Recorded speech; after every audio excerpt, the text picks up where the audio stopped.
I think the importance of the Cadbury papers derives from the importance of the Cadbury report. The Cadbury Code, which was first articulated in 1992, has since been adapted and adopted in 100 countries around the world, which means that it's not only people or researchers in the UK who would be interested in the process which led up to the report, but also governance researchers around the world. The Cadbury archive includes all the records based on submissions to the committee, the agendas, the minutes, the appeals, the disagreements, responses to the initial draft, and the final report, of course. So for anyone wanting to understand the process through which they arrived at consensus, it's a very interesting archive. It underscores the point that corporate governance research is very important at Cambridge. In fact, I like to say that an interest in corporate governance issues predates the use of the word corporate governance. You can go back to the work of Pigot, who talked about externalities, the fact that people unrelated to a transaction could face costs from that transaction. You could talk about John Maynard Keynes, who talked about the modern joint stock company and the divorce between ownership and management. You can talk about Robin Maris, who died a few months ago at the age of 88, who had a lot to say about managerial capitalism in the early 60s and the role of takeovers in possibly, or possibly not, controlling managers. So I think the Cadbury archive underscores the point that corporate governance research and issues related to that have been very important to Cambridge.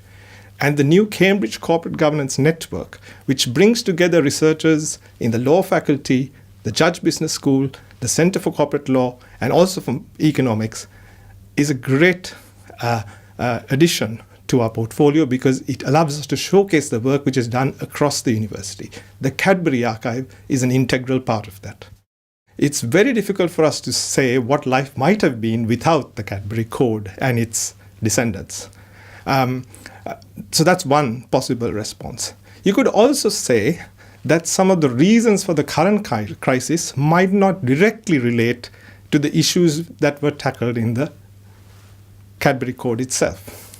The Cadbury Code focused on the separation between chairmanship of the board and management of the company. To some extent, that has not been the focal point in the current crisis. The Cadbury Code also focused on the independence of directors, the importance of that.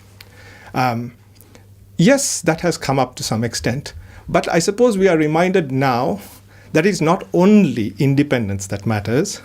There was a word in the Cadbury Code, the original one, about the caliber of independent directors. And I think we are reminded now that independence alone may not be sufficient. We need people of the right caliber who know enough about the industry, who have sufficient time to engage in the businesses that they are looking after, and have sufficient passion in that industry as well.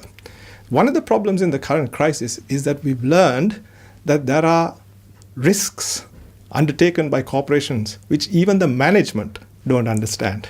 And that's one of the challenges of corporate governance, how we make sure that the board understands fully what each of the subdivisions is up to.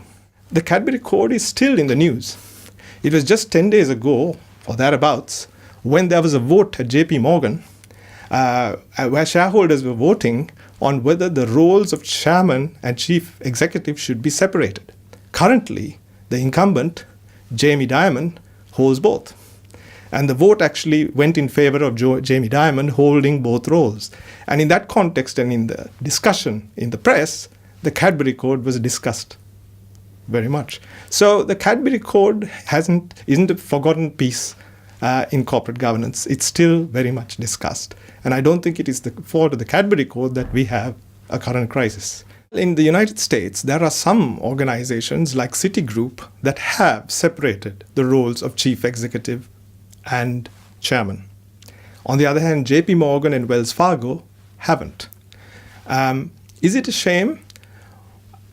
Well, you could argue that the original Cadbury Code talked about the possibility of a lead director who might play the role of a foil in case an individual held both the roles of chairman and chief executive. In fact, that argument has been invoked in the JPM discussions. And people have argued that a lead director may be acting on the board in that way. Now, whether the person is sufficiently independent and powerful from the outside, we cannot really say at this point.